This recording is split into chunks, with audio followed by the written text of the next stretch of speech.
Higa siya. Okay lang. Hindi, okay lang ako. Gusto mo ng tubig? Hindi, meron ako.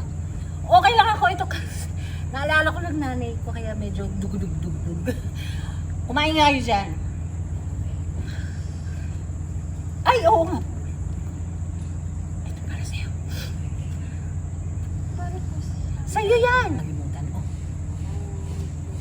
Para po sa... Oo naman. Sa'yo, binibigay eh. Sa'yo. Oo, alam ko kasi nasira yung telepono mo. Eh, napakalungkot na nga dito.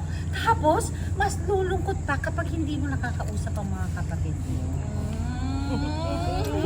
Hindi mo na yan, pinaglumaan ko lang yan. Sorry ha.